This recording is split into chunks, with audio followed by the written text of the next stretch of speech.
ya la última intervención de la mañana. Corre a cargo de Fernando María Vicente, que viene de la Universidad de Salamanca. E insisto, en esto que estábamos hablando, que está saliendo en todas las charlas, de tanto la ganadería extensiva como los pastos son complejos, como la sociedad de pastos. Somos complejos, somos diversos, somos dinámicos. Pues entonces vamos a tener también otra muestra de diversidad aquí, ¿no? Hemos oído a veterinarios, a ingenieros agrónomos, a ingenieros de montes, forestales, y ahora tenemos un economista, que es Fernando, que va a hablarnos de la generación de rentas, muy interesante, de la generación de rentas precisamente de la ganadería extensiva, cómo valorar económicamente todos estos beneficios de los que llevamos hablando toda la mañana. Así que nada, muchísimas gracias de nuevo por venir, también desde Salamanca, y por aceptar la invitación, y escuchamos. Sí. Bueno, gracias a ustedes por escucharme y quedarse ya hasta estas horas a una charla más, y también a las entidades organizadoras por invitarme a compartir con ustedes unas reflexiones desde el punto de vista de la economía. Soy economista, trabajo en un departamento de administración de empresas. Durante mucho tiempo me dediqué a recursos humanos, pero hace tiempo dar un pequeño cambio y al tema de pagos por servicios ambientales, mercados ambientales y ganadería extensiva. Y es un poco lo que voy a contar. Para mí la explotación ganadera es una empresa. Económicos, y para conseguir económicos tiene que hacer frente a un entorno y tiene que saber responder a ese entorno. Esa es la clave. Entonces voy inicialmente a dar una descripción de esas variables que pueden influir a corto plazo, algunas muy amenazadoras, y después vamos a ver qué líneas se pueden plantear para hacer frente a los retos. Como punto de partida, para entender toda la situación, hay que tener claras estas. En primer lugar, el ser humano necesita proteínas. Y la principal fuente de proteínas son todos los animales.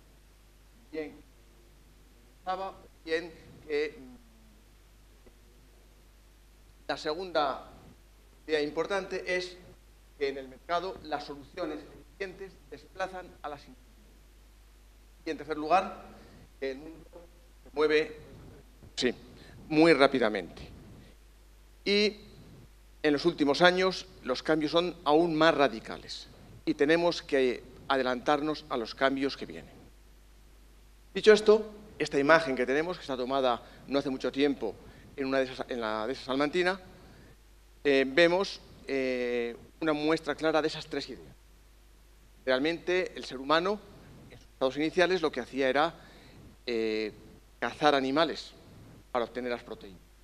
Pronto, o cuando descubrió que podía domesticarlos, dio ese paso, domesticó los animales, porque para él era menos arriesgado y además no tenía que moverse si conseguía adaptar el territorio para alimentar a esos animales. Es lo que hizo.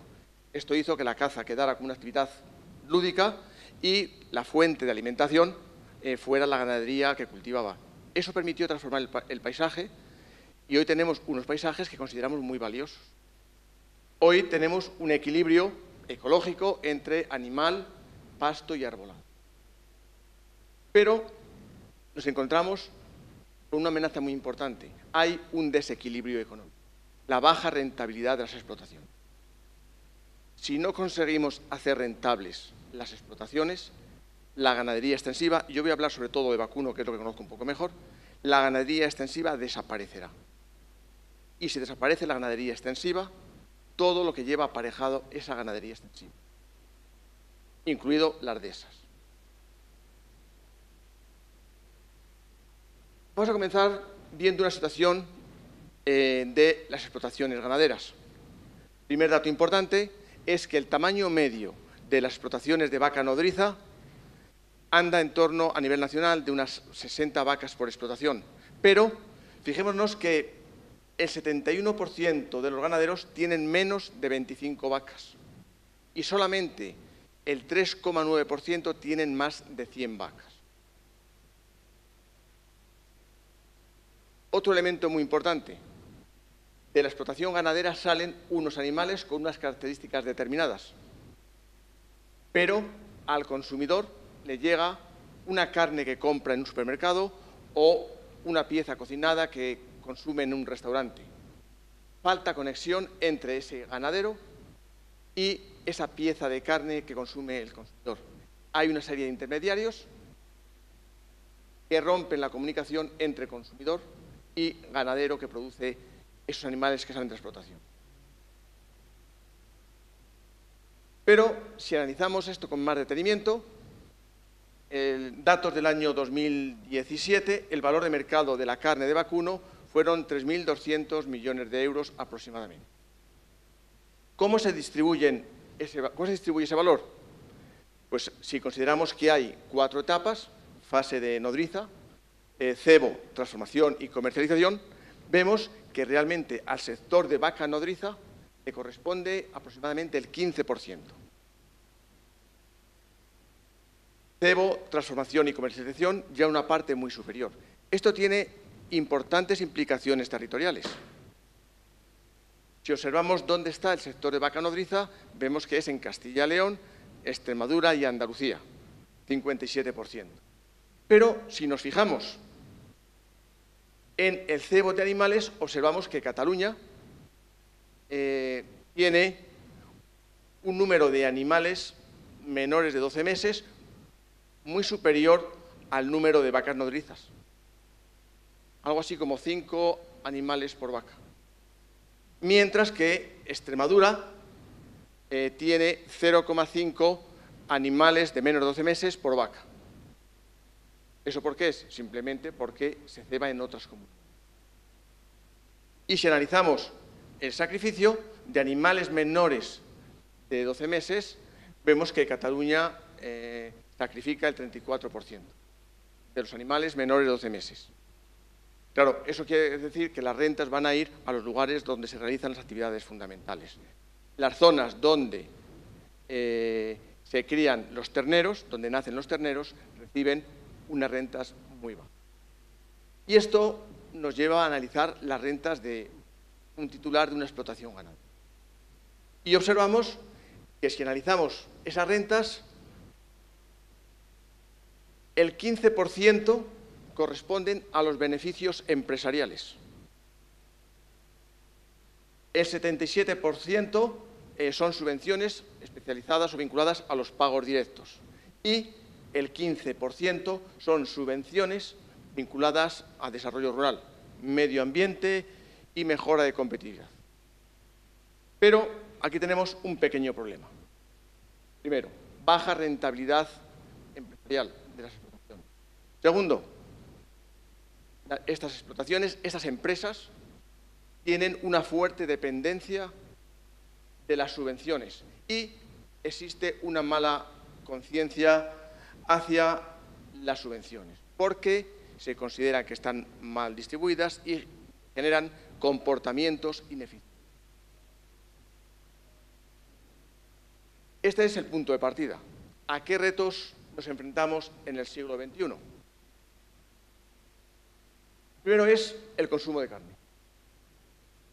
Observamos que desde el 2007 el consumo de carne ha ido disminuyendo, el de vacuno especialmente. Esta noticia aparecía ayer en un periódico digital. La industria cárnica entra en pánico tras 10 años de caída. ¿Por qué está cayendo el consumo de carne? Si no se vende carne, no se van a criar terneros. Si analizamos el consumo de carne de vacuno en España, vemos que en España se consumen por persona 5,6 kilos de carne fresca al año. Si comparamos estos datos con otros países, vemos lógicamente que España, 5,6, está muy por debajo de la media de la Unión Europea, muy por debajo también de la media mundial, y no digo nada si comparamos con países como Argentina o Estados Unidos. ¿Por qué se consume poca carne de vacuno en España? Hace unos años algunos industriales decían que porque era muy cara. Yo siempre les dije que esa no era la razón, que la causa era más profunda. Posiblemente, y aquí hay ganaderos, aunque les duela eso diga, porque la culpa no es suya, es porque a lo mejor la carne no prestaba las características adecuadas para ir a un mercado. Y la carne no era tan buena. Luego veremos por qué no era la carne tan buena. Segundo reto, el medio ambiente.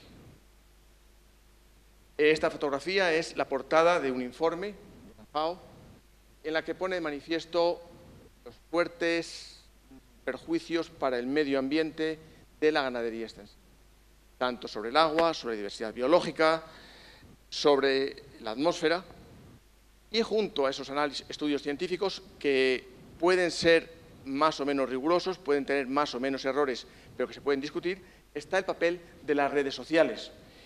Aquí pongo el caso de un personaje muy importante que invita a no comer carne para salvar el planeta. He añadido dos pequeñas fotografías aquí, solo a título anecdótico, que están relacionadas con ese personaje.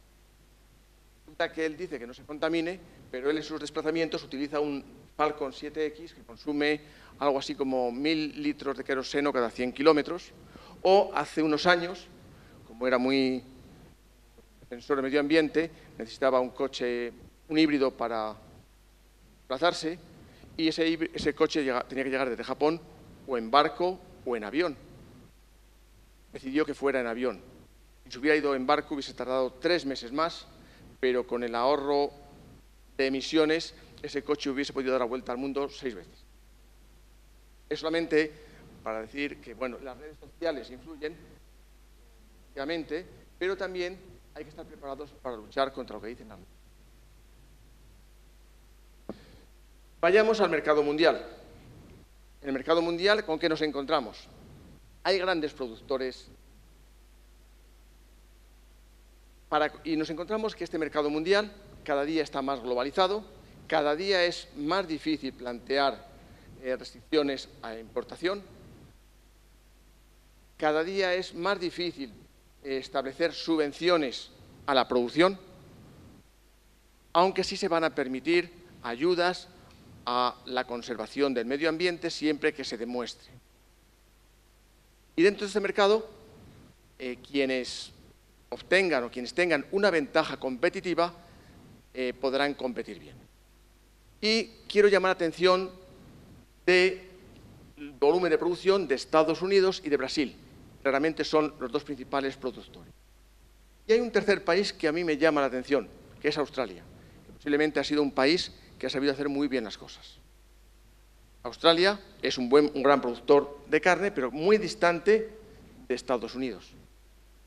Australia tiene un pequeño inconveniente. Solamente viven 24 millones de personas y tiene un volumen de producción que es algo así como el doble de Francia.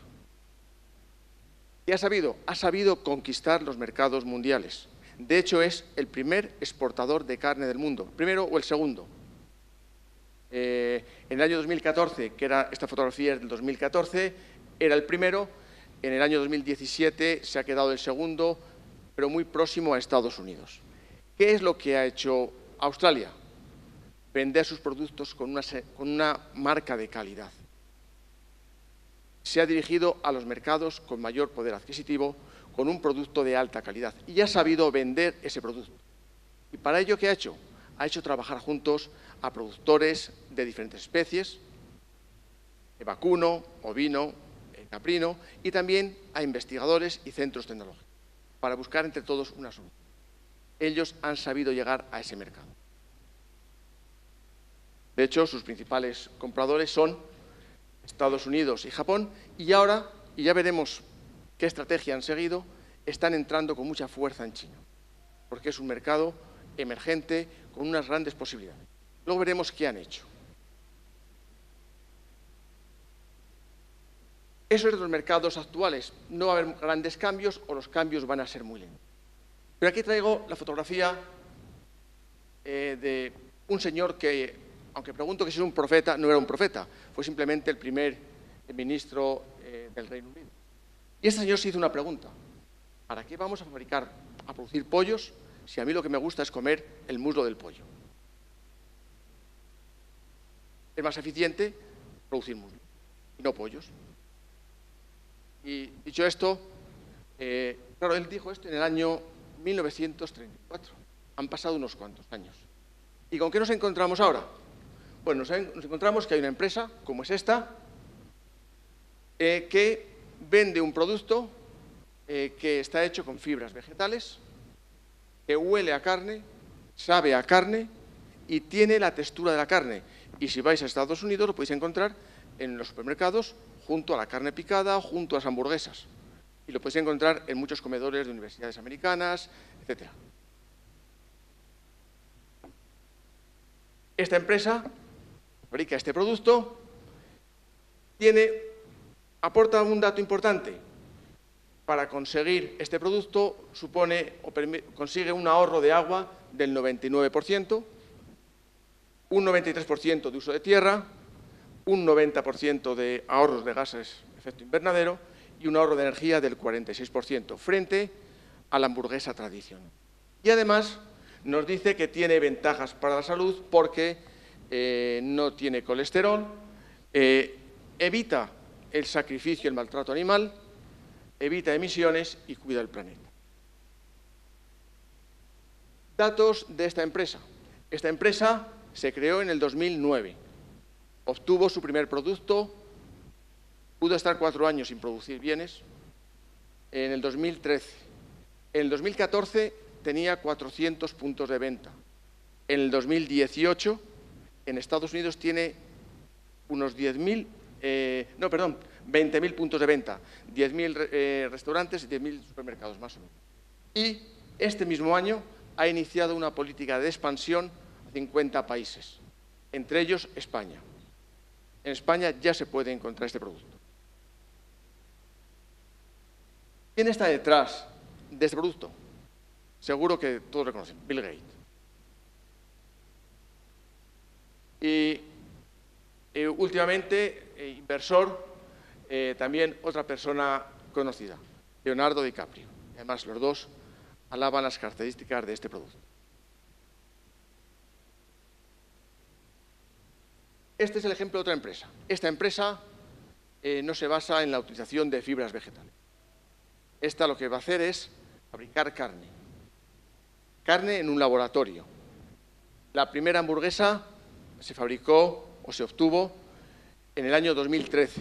Costó fabricar la primera hamburguesa $250.000 aproximadamente. Hoy estamos a distancia de 1 año para que esta hamburguesa se pueda comercializar. De hecho, hay varias empresas que ya están llegando a acuerdos con restaurantes de lujo en Estados Unidos para comenzar a venderla en el año 2019-2020. Van a entrar a través de restaurantes de lujo. Esta empresa, que aún no tiene producto, ha conseguido aparecer en prácticamente todos los medios de comunicación del mundo, incluidos 3 españoles, El País, el ABC y El Mundo, y seguro que en alguno más. Y, nuevamente, esta empresa ya nos dice que la carne cultivada salvará el planeta, será un negocio de miles de millones de dólares, por supuesto, va a ahorrar la vida de muchos animales y va a ser carne limpia. Claro, eso es lo que puede decir la empresa, pero he ido a buscar información sobre los datos ambientales. Y esto es una revista científica en la que participan investigadores de la Universidad de Oxford y de Ámsterdam. En el gráfico de la derecha aparece un estudio comparativo entre esta producción de carne y diferentes especies animales, y yo aquí le he destacado el caso de la producción de carne de laboratorio con la producción de carne de vacuno. Aquí aparecen claramente importantes ahorros, 45%, 96%, 96% y 99% en ahorro. ¿Y qué piensan los consumidores o qué pueden pensar? Hay varios estudios. Este es realizado nuevamente por universidades de prestigio. Este año se ha publicado otro relacionado con la carne de vacuno, y vemos que cuando se pregunta a los consumidores si desean probar la carne, comprarla y pagar más por ella, en un primer momento hay, digamos, cierto rechazo hacia esta carne. Pero cuando a los consumidores se les dice que esta carne, además, tiene importantes ventajas o importantes beneficios ambientales, vemos que el rechazo disminuye y la aceptación de este tipo de carne aumenta. Bueno, nuevas formas de obtener proteínas. Yo otras veces ponía una hamburguesa que se empezó a fabricar en Suiza el año pasado, promovida por una cooperativa de consumidores. Pero ya, ¿para qué irme a Suiza si puedo tomar una fotografía en Carrefour, aquí en Madrid? Vemos que venden unos productos junto a las patatas fritas que se basa en insectos. Es una fuente importante de proteínas. La FAO dice que es una fuente extraordinaria, proteínas de gran calidad, muy eficientes, bajo coste. Este producto ya disponemos aquí.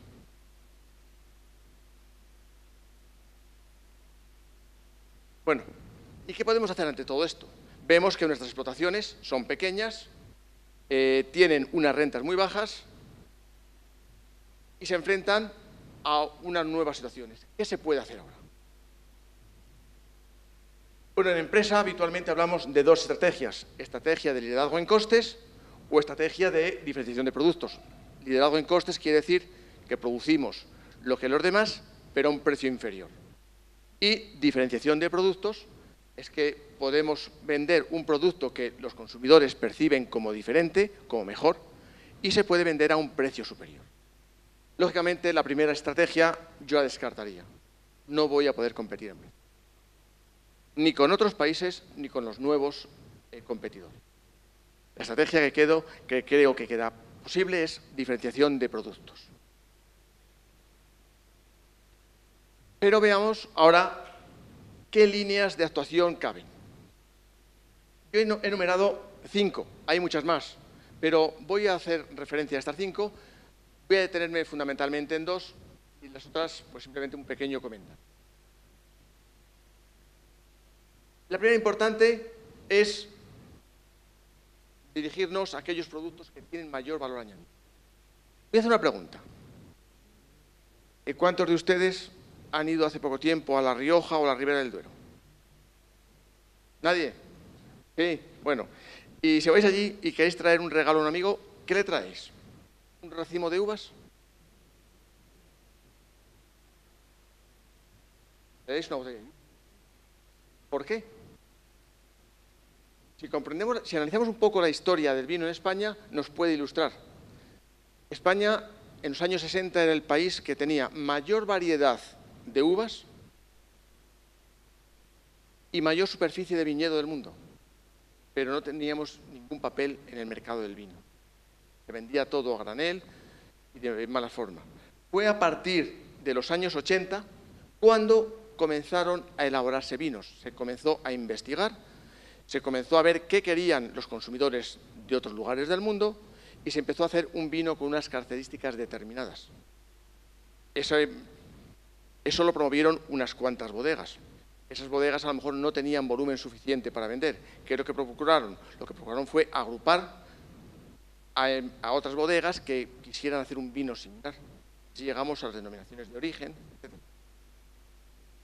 Hoy día, España ocupa un lugar muy importante en el tema del vino. Se reconoce el vino como un producto de calidad. Nosotros, en estos momentos, con la ganadería extensiva, en concreto en vacuno, tenemos una gran variedad de razas autóctonas, muy poco explotadas y que pueden ser posibilidad para un buen mercado, cruzándolas con otras razas que aunque no sean autóctonas. Tenemos las uvas, pero no tenemos el vino. Es muy importante tener en cuenta que el consumidor lo que valora es el producto final, y el producto final es carne. Carne que tiene unas características, igual que el vino tiene unas características. Tenemos que identificar las características que tiene esa carne, las preferencias de los consumidores y dirigir nuestros productos hacia esos consumidores. Y hay que tener muy en cuenta que esa carne de calidad que puede valorar el consumidor depende una parte pequeña de lo que se hace en la explotación ganadera y otra parte muy relacionada con lo que se hace en la industria.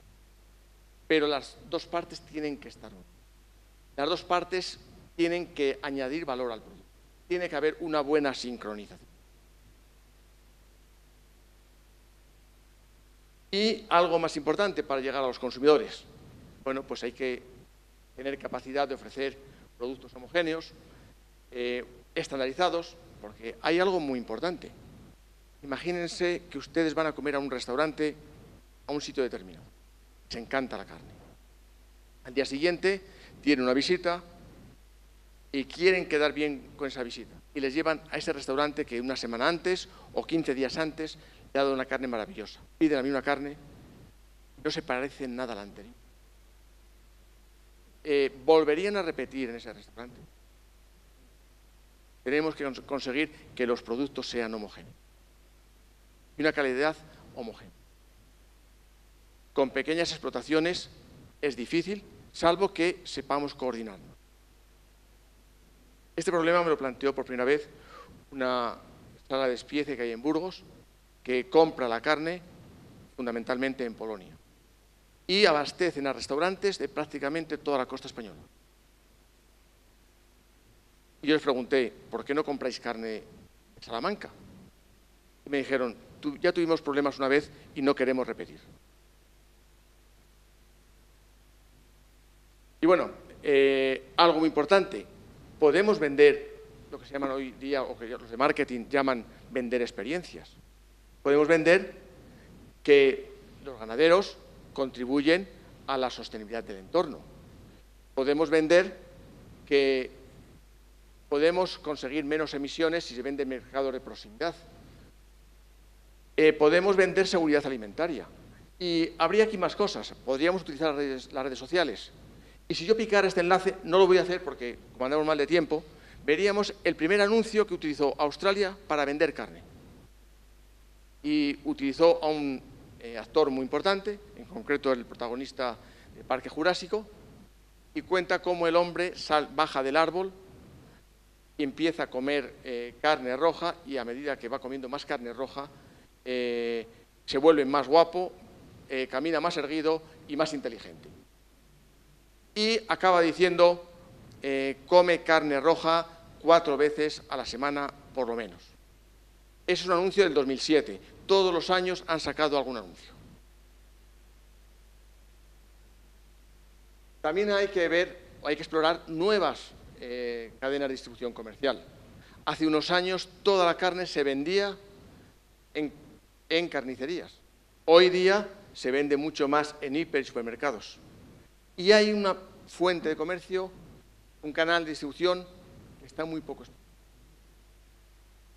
El comercio electrónico. Solamente un 0,7, pero el último año ha aumentado en un 10%. Puede que haya influido que Amazon ya vende carne por Internet. Y este año ha empezado Mercadona. Son dos modelos de negocio diferentes. Mercadona tiene su propia carne y además cada vez lo hace mejor. Y Amazon lo que hace es llegar a acuerdos con otros proveedores. Ha llegado a acuerdos con 2 tipos de proveedores. Por una parte, con proveedores de carne de calidad, para dirigirse a unos segmentos de población muy concretos, y también ha llegado a un acuerdo con supermercados día, para distribuir carne en muy pocas horas. Y los primeros pasos los dio distribuyendo la carne con Uber. Bueno, esa es la primera línea, dirigirnos al mercado. La segunda línea, muy importante, y ya ha estado hablando Elsa de ello, es desarrollar los mercados ambientales. Esta es una clave para el mantenimiento de la ganadería. Tenemos que darnos cuenta que los ecosistemas proporcionan a la sociedad muchos servicios ambientales. ¿Qué sucede? Sucede que algunos de esos servicios se comercializan en el mercado, tienen precio, pero hay muchos que no se comercializan. Pero tenemos que ser suficientemente listos para no confundir valor y precio. Y tenemos que ser suficientemente hábiles para establecer algún indicador de precios para esos valores que no tienen precio de mercado.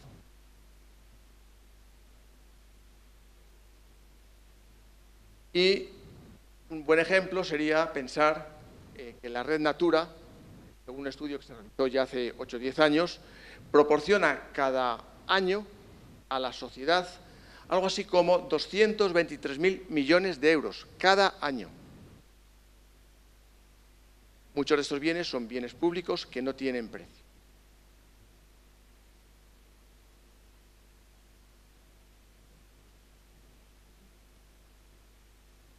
¿Cómo funcionan estos mercados ambientales?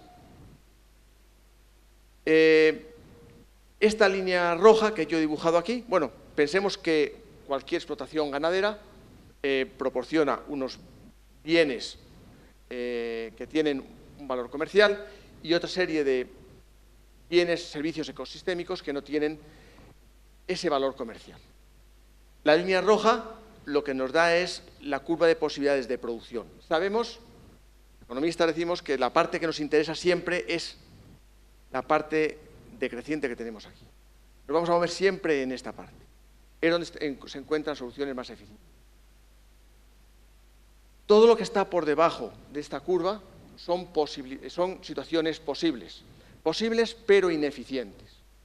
Y todo lo que está por encima de la curva son situaciones inalcanzables.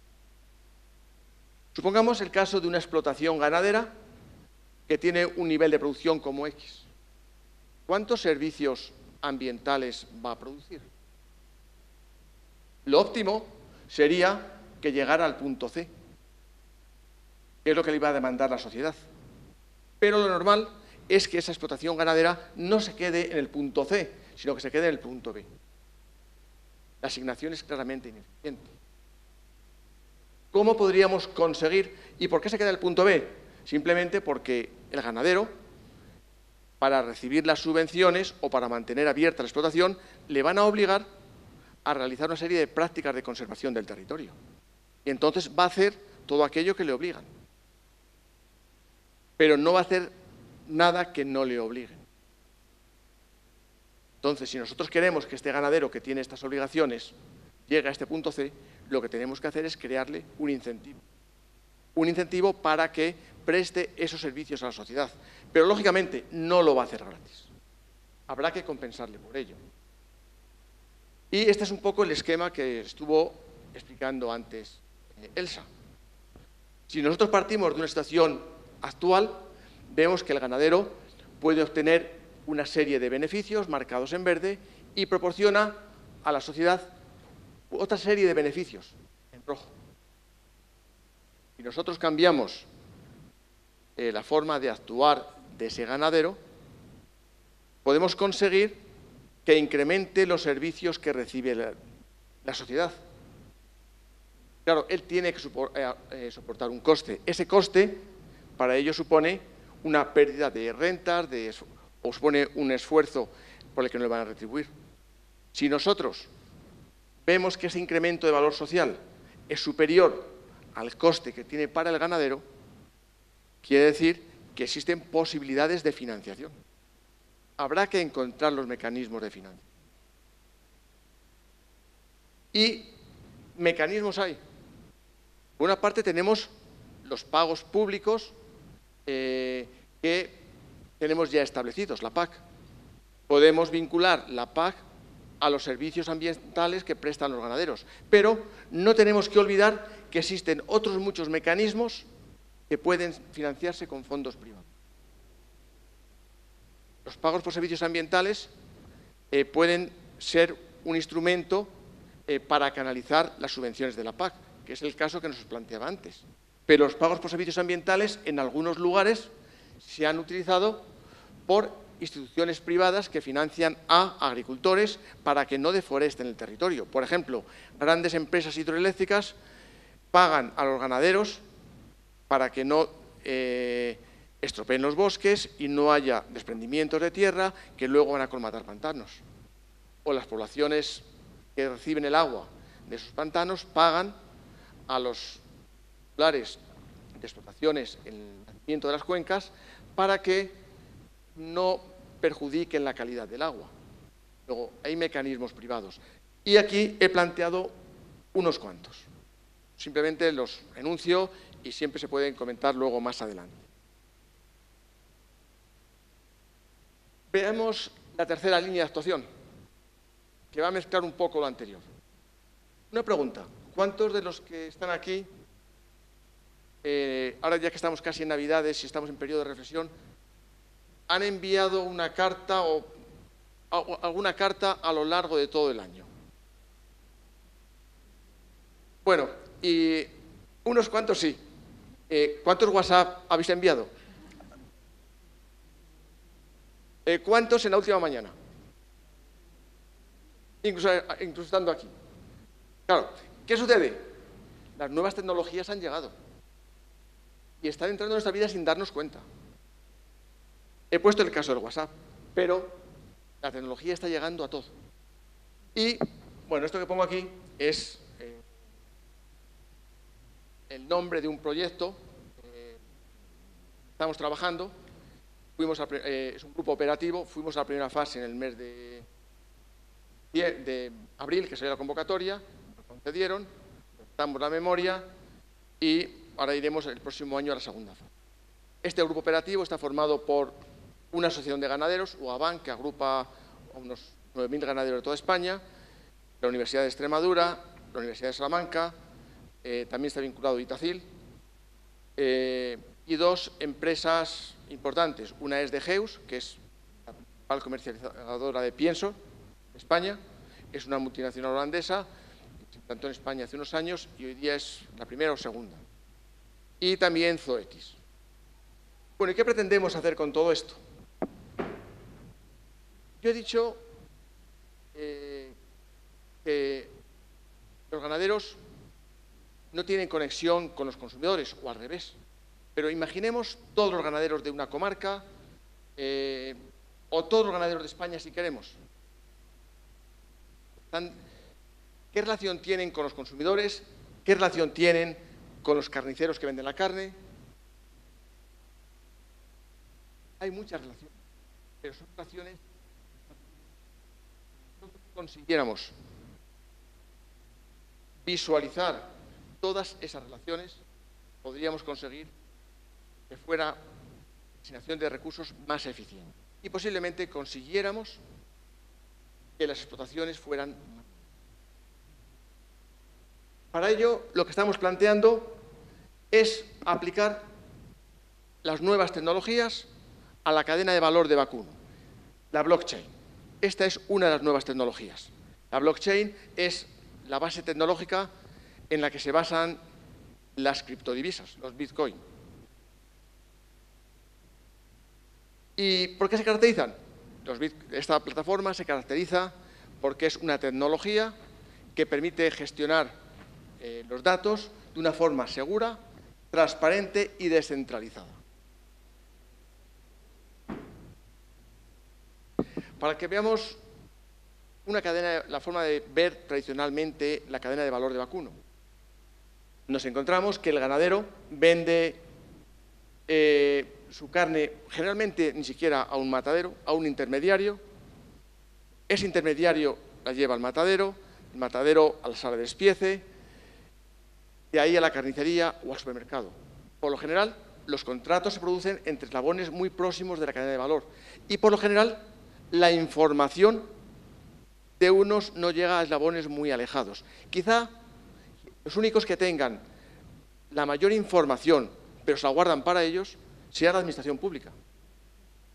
Yo recuerdo que una reunión con un director general de una comunidad autónoma, que no voy a decir el nombre, no era de Castilla y León, porque se están portando muy bien con nosotros, cuando les planteamos el proyecto, nos dijeron, no, pues esa información la tengo yo.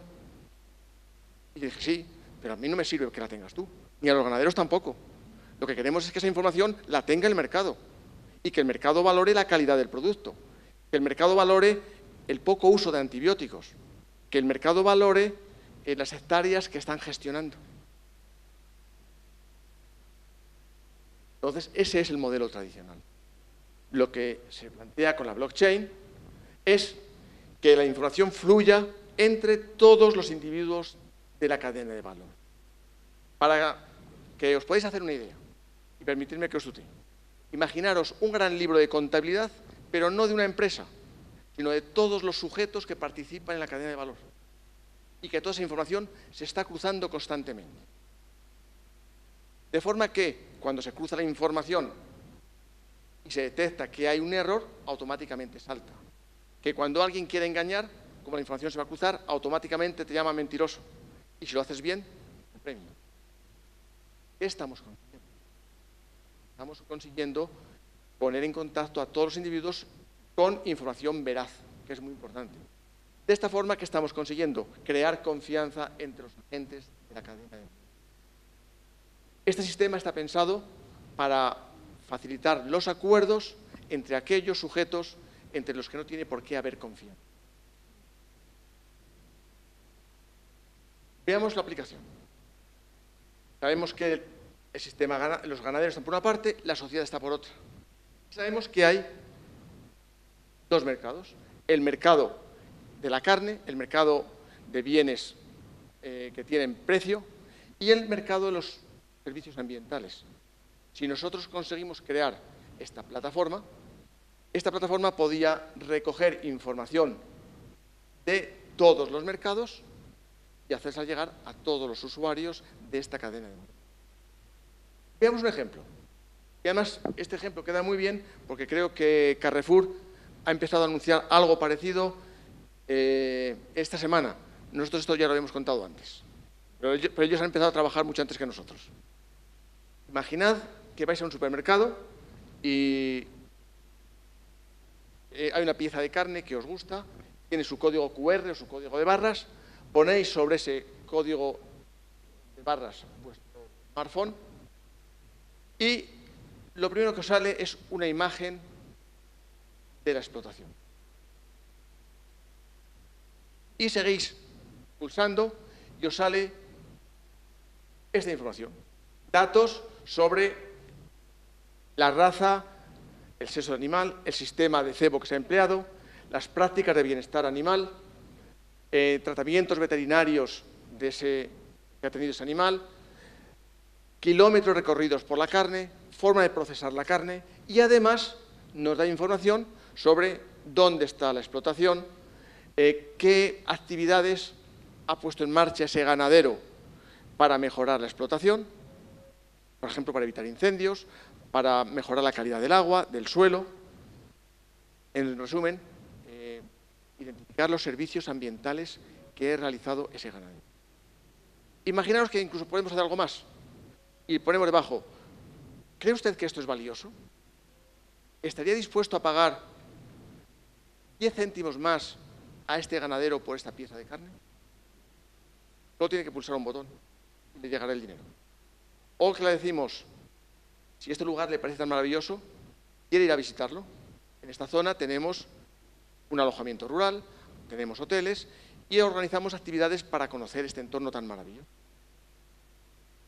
De esta forma, estamos creando un sistema de pagos por servicios. Estamos introduciendo el mercado en el medio ambiente.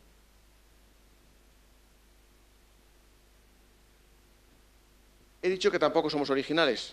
Australia, que ya lo he mencionado antes, ya ha aplicado la blockchain. Australia hace unos años comenzó a vender carne en China. Es muy difícil, porque los requisitos de entrada son complejos, pero era carne de calidad. Y muy pronto detectaron fuentes de fraude muy graves. Vendían carne de todo tipo, como carne de vaca o de cordero australiano. Entonces, lo que se plantearon fue diseñar una blockchain para garantizar la trazabilidad del producto desde que nace el animal hasta que llega al consumidor. Y no solo eso, dieron un paso más allá. Han creado una criptomoneda, de forma que los pagos se pueden realizar en moneda electrónica. Y han vinculado o están desarrollando contratos inteligentes, de forma que a medida que se van cerrando las transacciones. Eso, lógicamente, facilita mucho el cierre de acuerdos entre distintos sujetos. Este es el caso de Australia. Aquí tenemos otro caso. Y aquí se va a ver muy bien la efectividad del sistema.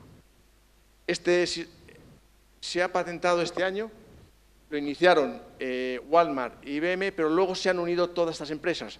Curiosamente, muchas de estas empresas compiten entre sí en algunos productos, pero se dieron cuenta que tenían que cooperar, porque si cooperaban, todos tenían más que ganar, porque transmitían confianza al consumidor.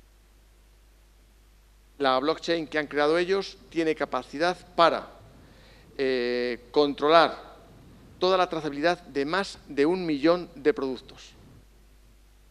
Y prueba de la eficiencia de este sistema es que se quiso identificar una partida de mango importada en Estados Unidos que procedía de México, y el sistema tradicional de trazabilidad exigía emplear, para identificar y retirar el producto, se tardaban casi 6 días. Con este procedimiento se tardaban 2 o 3 minutos. Imaginemos un problema similar al de las vacas locas. ¿Cuánto dinero nos ahorramos identificando con rapidez el problema?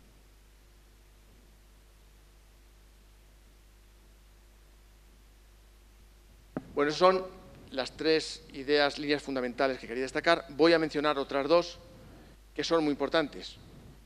La primera es que hay que mejorar la eficiencia de las explotaciones. Claro, esto a lo mejor puede chocar un poco con la idea de extensividad, pero hay posibilidades.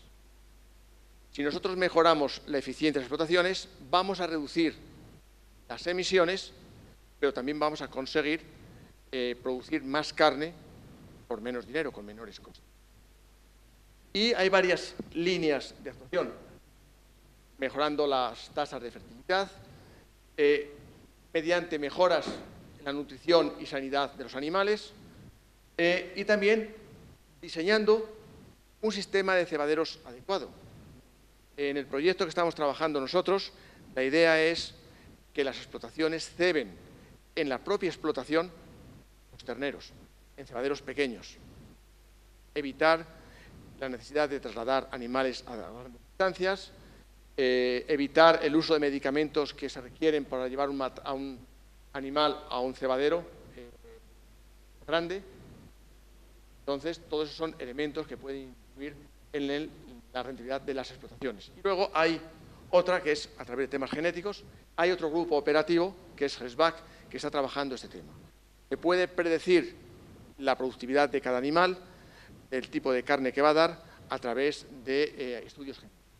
Están trabajando en ello, han ido a la segunda convocatoria, la primera convocatoria hace unos meses. Y la última línea de actuación, que es muy importante, es la de concentrar la oferta.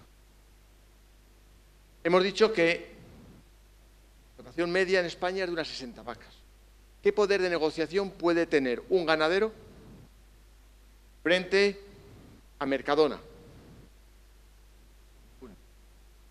Si están agrupados, pueden tener poder de negociación. Bueno, decir simplemente que para poder concentrar la oferta hemos tenido tradicionalmente una figura, que es las cooperativas. Es muy importante acudir a otra figura. Está permitida por la Unión Europea, en algunos sectores ya se ha aplicado, que es la organización de productores. ¿Esto en qué consiste? Consiste en una relajación de las normas de competencia. En principio, no se pueden establecer acuerdos para fijar precios, porque defendemos la libre competencia. Pero la Unión Europea ha permitido que, en el caso del sector primario, los productores puedan llegar a acuerdos entre ellos para poder negociar precios frente a la industria. Luego, esta figura es muy importante. En estos momentos, creo que se está redactando un borrador para poder desarrollar lo que se denomina el paquete de la carne. Una vez que esté desarrollado ese paquete de la carne, habría que desarrollarlo a título particular para el vacuno, para el ovino y para el caprino. Pero digamos que se está trabajando en ello. Lo que pasa es que a mí esta medida, que me parece muy interesante, muy necesaria, creo que va a chocar mucho con la forma de pensar de nuestros ganaderos. Es difícil hacerles trabajar juntos. Bueno, y con esto acabo. He ido un poco rápido y no sé si me he pasado del tiempo, pero quería que por lo menos no se acumularan más retrasos. Gracias a todos.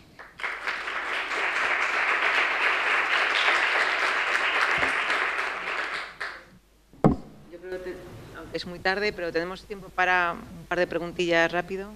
Yo creo que añade otro elemento más de complejidad al problema que tenemos.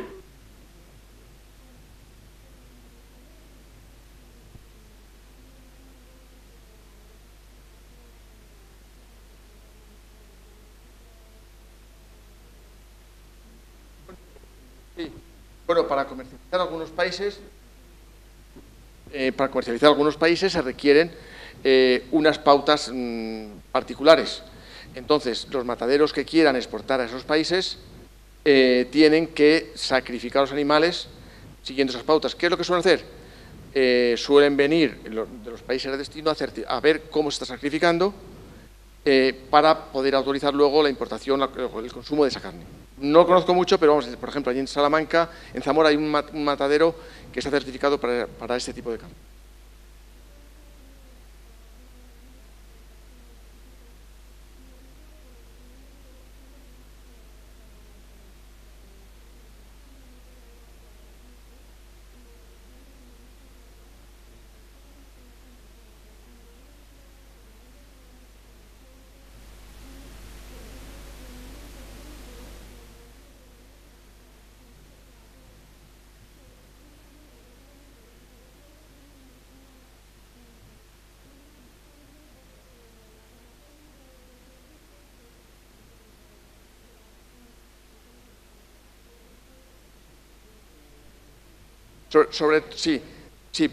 Sí, pero además el problema que tiene eso, vamos a ver, España está vendiendo muchos animales vivos, árabes, eso quiere decir que estamos perdiendo valor en el mercado, porque cuanto más procesemos nosotros, más valor añadido hacemos.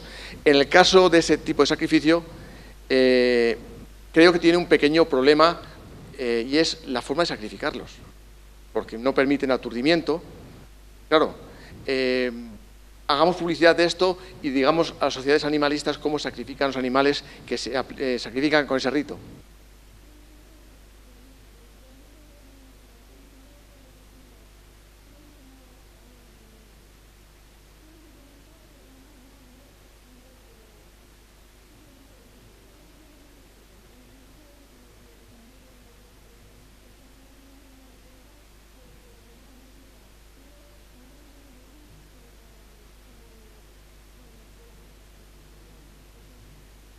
Sí, bueno, yo no conozco, porque no he entrado nunca en un matadero, pero sí es cierto que cuando se encontró uno que hay en Zamora, el director del matadero nos lo dice. Si realmente supieran lo que supone esto, muchos se nos echarían encima. Solamente puedo decirte lo que me dijeron, yo no lo conozco, lógicamente, supongo que estarán buscando equilibrio, pero es cierto que el sistema de sacrificio es diferente y simplemente eso permite exportar a determinados países. Tenemos que abrirnos a nuevos mercados. El mercado chino puede ser un mercado muy importante, pero para eso requerimos bastantes cosas.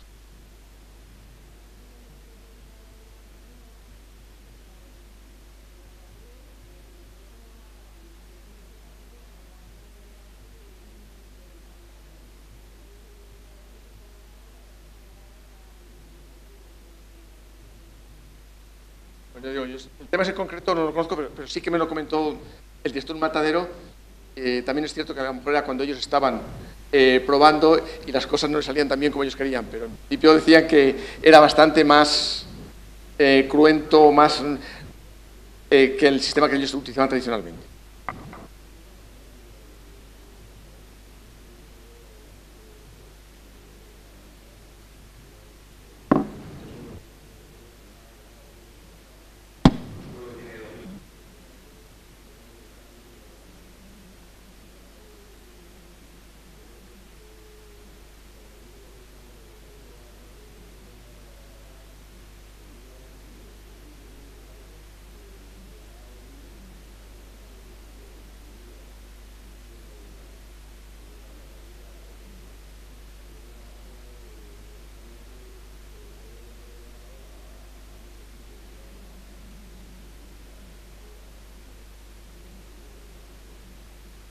han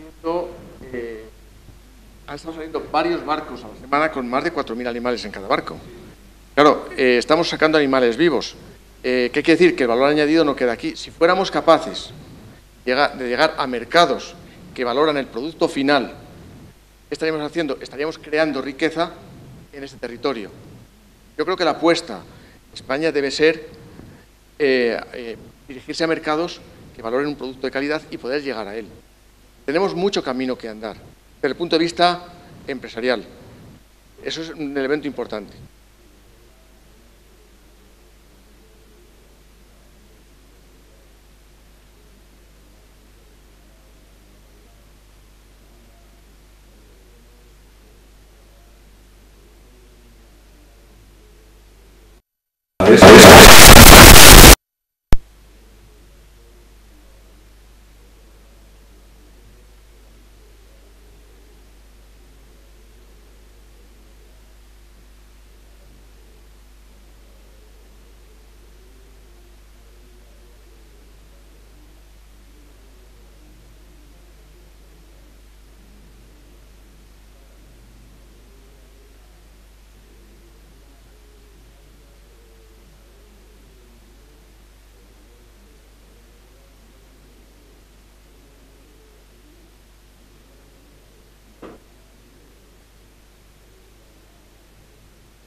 Bueno, deciros que, por ejemplo, este proyecto, no lo he mencionado antes, hay también una industria cárnica, pues es una cooperativa que tiene sus propios ganaderos, también tiene matadero, que la idea es abarcar toda la cadena de valor, dando actividad productiva de carácter que tiene mercado y aquella que no tiene un mercado, servicios ambientales. Un problema importante es que, en general, como las ganaderas están muy dispersas, no hay unas pautas comunes. Nosotros analizamos la producción ganadera, vemos que sobre todo son razas cruzadas, pero no hay unas pautas de cruce. Entonces, es otro elemento en el que hay que trabajar para poder armonizar la producción. ¿Qué es lo que están haciendo ahora algunas empresas? Cuando tienen un volumen importante y tienen ganaderos así, lo que están haciendo es intentar hacer clasificaciones para hacer lotes más o menos homogéneos, que es lo que quiere la industria. En Salamanca, pues, tanto Dehesa Grande como Ternera Charra, que son agrupaciones de ganaderos, venden a diferentes mercados y venden a Mercadona. Mercadona ha hecho las cosas muy bien. Mercadona tenía una carne malísima hace unos años, está mejorando mucho la carne. ¿Y qué es lo que hace ahora con los ganaderos? Pues en una de estas organizaciones que he dicho de Salamanca, comenzaron a comercializar carne con Mercadona y les dieron una puntuación de 2 puntos sobre 5. Mercadona iba a inspeccionar los puntos de agua, Mercadona iba a inspeccionar los piensos, hacía análisis de los animales, y a medida que ellos han ido mejorando, Mercadona les pide controles, pero muchas veces ya no van los Mercadona. Le dicen, mándame muestras de tal punto y de tal punto. Y se fían de ello. En estos momentos me parece que está en una puntuación de 4 sobre 5. No quiere decir que Mercadona no vaya a volver a inspeccionar, pero a medida que vas ganando de confianza, digamos que los controles que exigen son menores. ¿Por qué? Simplemente porque a la industria también le interesan los costes de transporte. Esta plataforma de la que estamos planteando lo que permite es reducir costes. Prácticamente, si el ganadero mete sus datos en una plataforma, pues se podría llegar a la administración, se podría certificar, prácticamente todo se podría hacer por procedimientos automáticos. Y no solo eso, pensemos que se pueden colocar sensores en los camiones, sensores en las explotaciones. Por ejemplo, el caso de Amazon, en Estados Unidos, tiene acuerdo de transporte de carne, pero los camiones tienen sensores. De forma que hay varios sensores en un camión, dependiendo del tipo de carne. Y la carne tiene que ir a una determinada temperatura. Si hay una oscilación en la temperatura, todo queda registrado. Y se ha diseñado un contrato inteligente. De forma que, si cae la temperatura no sé cuántos grados, a ese transportista se le va a penalizar en su... Y no tiene que ir nadie a juzgar si ha bajado o no ha bajado la temperatura. Es que son los sensores quienes dicen que la temperatura... Este modelo, ¿qué nos sirve? Nos sirve para volcar muchísima información de forma autónoma, sin tener que intervenir. Y generar contratos y ejecutar contratos casi sin intervenir de forma autónoma. No, pero está ahí. Hoy mismo, hablando con...